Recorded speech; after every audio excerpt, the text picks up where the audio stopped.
so the living entity enjoys life. The lower animals serve human beings as servants to serve their master. A serves B, A serves B master, B serves C master, and C serves D master, and so on. Under these circumstances, we can see that one friend serves another friend, the mother serves the son, the wife serves the husband serves the wife, and so on. If we go on searching in this spirit, it will be seen that there is no exception in the society of living beings to the activity of service. The politician presents his manifesto for the public to convince them of his capacity for service. The voters therefore give the politician their valuable votes, thinking that he will render valuable service to the society. So, you got the idea of what Chaitanya Mahaprabhu is trying to say. Now, the other day we were discussing at Sundar Raman Prabhu's house. Nanda Gopal, His Grace Nanda Gopal Prabhu gave class on Guru Tattva, and then he. So it came up, Swarup Siddhi came up. What Swarup Siddhi is, like we just said, this reviving your constitution, original constitution position. We all know we have forgotten that, and that's why we're stuck here. We ended up here. Because our original constitutional position was to be with Krishna and to serve him in transcendental loving exchange. Because Srila Prabhupada said, loving devotional service, we give it to anybody. In the material world, we love our children, our family, our car, our house. That's loving devotional service. We are devoting our time and ourselves to that. But that's not what we are trying to do with Krishna. We have to offer transcendental loving devotional service. And that's what's going to bring us up to the transcendental level. So they're saying that by the tendency of serving another living being or another thing, you could be serving your car, polishing it, washing it, taking. We do that. The house, you maintain your house. You're serving living beings as well as the things you use and you are surrounded with. So he said that tendency is already there. Why is it there in the material world? Because we are originally, our constitutional position was to render service unto Krishna. But we turned away from Krishna and we wanted to enjoy like Krishna instead of enjoying with Krishna. And that's why we fell here. Now the foolish thing about the whole thing is that we all think in material, we are this, we are that, we are smart, we are making progress technically, digitally, whatever. But the reality is, and the truth is, only 25% of Krishna's entire creation and 25% of the living beings are in the material world. The rest are all liberated souls sitting with Krishna, enjoying in the spiritual world. So we're not that smart. We are the foolishest one that we fell here. And we got stuck here. So we have to get out of there. So we have to rechannel our tendency to render service to other living beings and living things to serving Krishna in transcendental loving devotion service. So then they're saying that when you reach to the transcendental platform, you establish, even in the material world, when you are serving Krishna, you are on the transcendental platform. So it's not that you have to wait for one day going to Golok, Vrindavan, and back to God, home back to Godhead. So they're saying that to do that, when you serve Krishna in your home, the home deities or the temple deities, what you are doing is you are developing the bhav. And what bhav? There's 5 basic bhavs. Shanta bhav, dasya, sakhya, vatsalya, and madhurya. And Srila Prabhupada very clearly says it has to go in that order. You can't jump from Shant to Sakhya and Sakhya to conjugal. It has to, because we evolve very slowly. Our emotions are such that from Shanta, we go, Shanta being passive, then to Dasya Bhav. then to Sakhya Bhav, then Vatsalya, and then Madhurya. So when we are serving our most of us have Gopal at home. And he says, my Gopal, my Gopal. We are naturally we say that. But says our mentality and our bhavna should be, our emotion should be, we are helping Yashoda Maya serving Gopal. We are not qualified. Actually think about it, we are not qualified. Because we quit. Why? Because we keep swinging back and forth. Oh my Gopal is so sweet, I love him. And then you see your little grandson or grandchild, oh, he's so sweet, I love him. So that's the issue of going back and forth. It has to be, if you want to make progress spiritually in any bhav, any of these 5 bhav, it has to be constant and consistent. It cannot waver back and forth. What happens? Krishna doesn't mind. He is not at loss. We are at loss because we are not making continuous progress. So he said, if you want to, so then you have to, what you do is, don't worry about what bhav I'm serving Krishna in. You start with Dasya Bhav. We are all in Dasya Bhav. We are servants of Krishna. And then once you serve in Dasya Bhav with a lot of love and devotion, you slowly develop Sakhya Bhav. Then you say, oh, you want to, you talk to Krishna, so often we do that, and it's okay to talk to your deities. Because every pujari has a personal relationship with the deities. And he says, every living entity has their own swarup.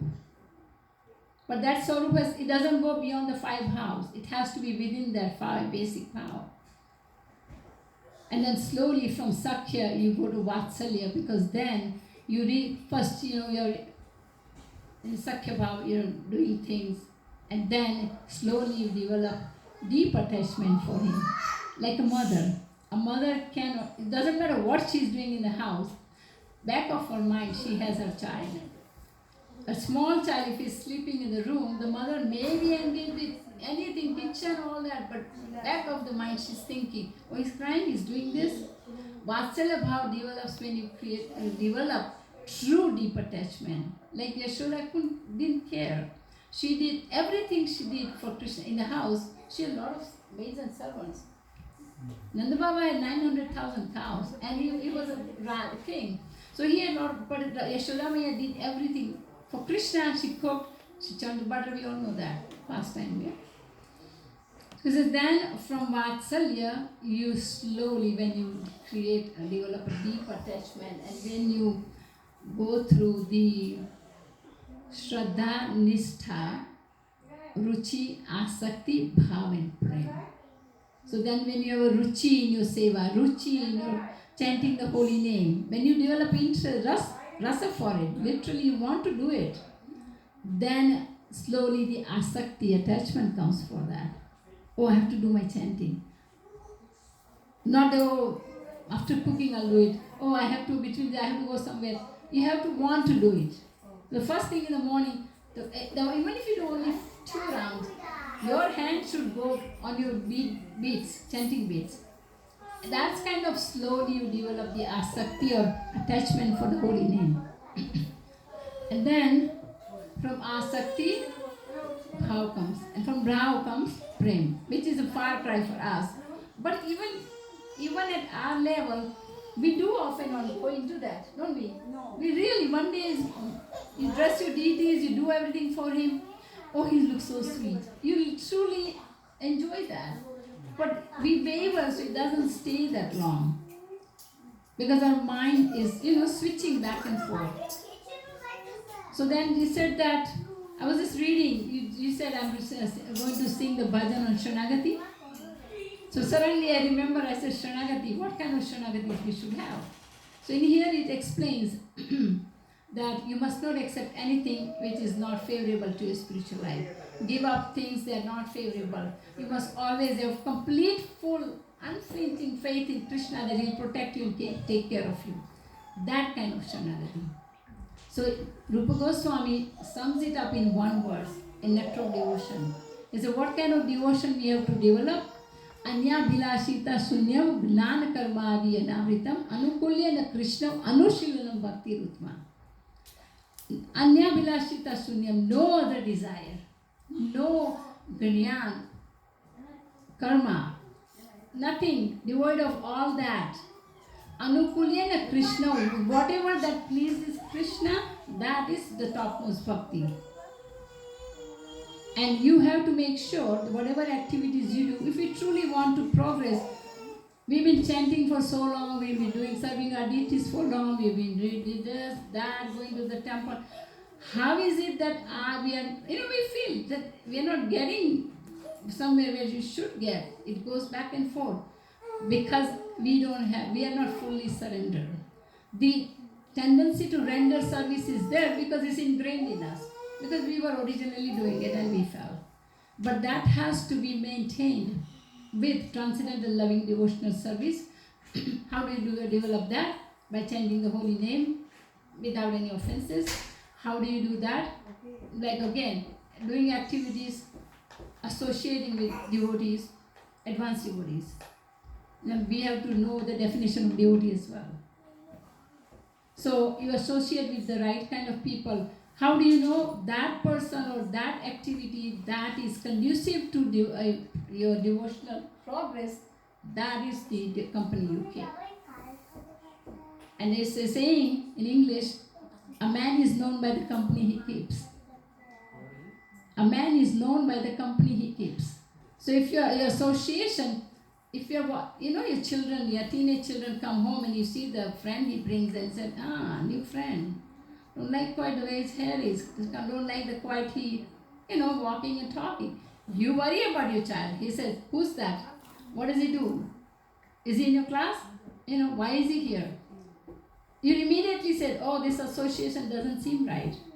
So your association is very, very important. Now, association doesn't necessarily mean that you have to have an association of people, right people. Association of the books you read, the clothes you wear. The clothes you wear affects you too. Sometimes you feel it really centers around your ego and you want to look in the mirror more often. We all do that. So, so he said, association of the books you read, the food you eat. We all know that the food you eat affects you. Even the modern science says you are what you eat. But in a different sense, it does affect. Because if you eat healthy food, you feel healthy. If you eat healthy, you are more alert and more aware of what's going on. And you are more focused. So they're saying that why are we not, you have to think about it, stop and say, okay, am I making the progress? Am I getting where I should, what the book said, should be doing? How do you know whether you're getting, you have to confer or confirm with the books Srila Prabhupada has given. Sadhu, Shastra and Guru, 3 people. 3 things have to be confirmed. And if you're doing what it says, then you're on the right path.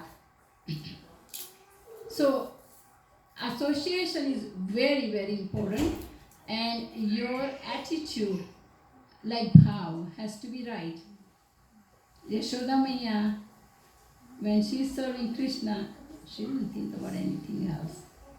So, for the time when you're serving your deity or your Gopal or you're cooking for, at least for that time, you should be in a right frame of mind. And how would that happen? If you are continuously and constantly, doesn't matter, it doesn't have to be an hour or 2 hours, 15 minutes if you read Gita. Before going to bed, whenever you have time. Another thing is, you have to enjoy, you have to look forward to reading Gita. Like you look at the show time, this time is my show on. You have to look forward to reading Gita and have association. And trust me, you will develop that taste. If you do it continuously and repeatedly, your mind gets used to it. Srila Prabhupada says your internal dialogue should not change. No matter what you do, if you are Sita Pragya or if you are steadfast in your devotion or devotional service, devotional life, the internal dialogue shouldn't change no matter what happens outside. My Guru Maharaj said the other day, your demeanor should not change. And I said, Guru Maharaj, can you please explain that a little bit?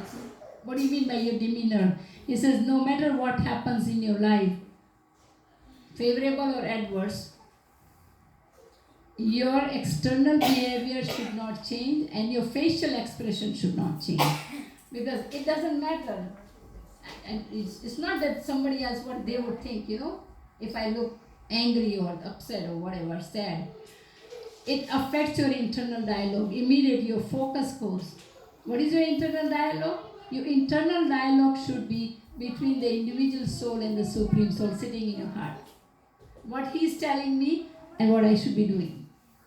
So if you get, that is the only way you get internal.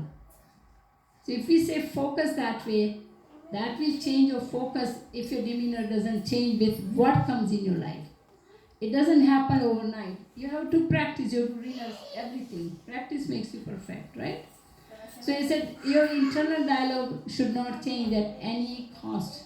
Because what happens, it's a setback for you. You have to start all over again. Your focus, you have to be very focused. And when you are focused at the lotus feet of Krishna, the service you're rendering will change. And that will help you make the spiritual progress. So then they are saying that when you make advancement in your spiritual life, your Swarupa Siddhi, you will know your Swarup. So what's your Swarup? We know your revival of your constitutional position of being a servant of Krishna, and that's true. But at the same time, your Swarup, like whether you're loving Krishna, whether you're at a level of Shantibhav, Dasyabhav, Sakhya, Vatsalya or conjugal. And it said, if your Guru, if you are well connected to your Guru, he will tell you at some point. But about your Swarup, what bhav you are serving Krishna. He will reveal to you. But don't wait for it. It's not going to be next Christmas or Christmas after. Let it happen. He will tell you when he sees that. So your Guru does develop, recognize that and let you know. But that's a very advanced stage when you are on a transcendental platform. Because at this stage, if say I'm your Guru and I say, oh, you are Yashoda Maya and you are so bhav, your bhav is so vatsalya bhav. But what is necessary to know that which bhav I am? Because at advanced stage it is necessary. Because when you are in the spiritual world, you cannot be going back and forth. At some point you have to keep your focus. And you have to, with that bhav, you serve Krishna. With, of course, with the help of the Guru, the Param Guru, the Parampara, the Manjaris, the Gopis, Srimati Radhika, ultimately, she helps you. So, that is the idea. But at this point, we are just servant of Krishna.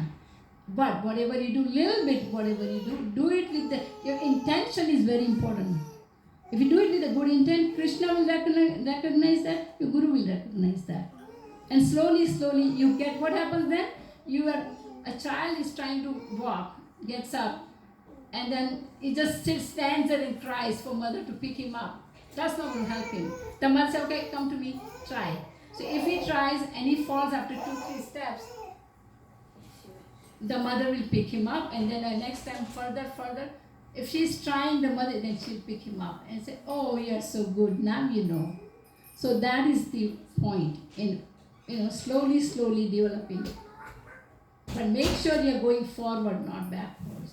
So it's very important. He says, I really like that. He says the internal dialogue should never change. Your focus should not change. Hare Krishna. There is the clock. Hare Krishna. Happy New Year, everybody. Oh, sorry. How we can practice that one. Keeping the internal dialogue that's unaffected. Because we are surrounded in the materialistic world, so different types of people. Some are trying to cheat us, some be misbehaving with us. In that case, how can I keep my inner that focus intact without changing it? By practice. It doesn't happen overnight, right? You have to faith. I can practice it, but it won't work in the material world. Because the people who is cheating me, I cannot say that Hare Krishna. And I understand what you're saying, but what happens is, Srila Prabhupada says that he guarantees that. He said if you do your 16 rounds before you leave the house, Yogamaya will definitely protect you from cheaters and being cheated. And he said otherwise, Mahamaya will take over. Mahamaya is the material energy. And if you do it for a while, you will experience that. That if you also, not only that others can cheat you, if you go after you're doing your chanting, you think clearly. And then what happens? It will not affect you, it will not influence you that much as it used to. It's slowly, it's a long haul. But we can't say, okay, my doctor tells me, you need to lose at least 30 pounds. And I'm like, it's so hard. I can just say hard and then sit and do nothing. Because he knows, he explained me so well logically. If you do this, you won't get diabetes, you won't do this, that, then, your movement will be better, no arthritis, all that. Knowing all that, if I keep saying, 30 pounds, it's hard to lose even half a pound. I cannot just sit and give up that. Then I'm going to suffer. Then I can say, what's the use? And then worst thing is, the doctor, he told me, he wasn't any slim and fit guy, Don't find fault with that. Just follow his advice. Don't see what he's doing. Just follow. So I know what you're saying. It is hard, but we have to practice. Because you know how many lifetimes we have been doing this? Being cheated, and sometimes we have cheated, sometimes we get cheated. So that it comes with, it's a hard work. You have to do your sadhana. Srila Prabhupada said, do not let your guards down in front of Maya. How do you not let your guards down? How do you protect yourself? Chanting the holy name, following the four regulative principles, religious principles. And the outside world will respond to that. They will. Even if you don't open your mouth, they can tell. Doesn't matter how material that person is. They can tell where you're coming from. They will feel that. So your sadhana has to be so strong, you affect the other person. But I get your point. It is not easy. And that's why we have to work very hard. That's why Srila Prabhupada and my Guru Maharaj said, do not change your demeanor, do not change your external behavior, facial expression with what you experience, because that will change your focus. The focus changes, you have to start all over again. So I cannot change my facial expression as well. I'm sorry? Even I cannot change my facial expression as well. Yeah, I said if you get, because then what happens? It affects your being, and it's very hard. I'm not saying it's easy. Very hard, that's why It's very hard, but Srila Prabhupada has proven that. He came here amongst, the whole history, military, and he was surrounded by drug addicts and drunkards who vomit. He had to walk over that. And one time he had to run from his room because the guy was crazy. He left. So he proved that. He is a living example. Srila Prabhupada says, I may not be perfect, but the process I give you is perfect. If you follow it to the last letter, it does work. Of course, Srila Prabhupada is very humble. That's why he's saying that. He's not imperfect. But I'm just saying that don't think. And this is the first thing that really attracted Srila Prabhupada when he landed in United States, in Europe. He came by the ship, right? So the ship dock. So there's a big sign, it says, unalloyed.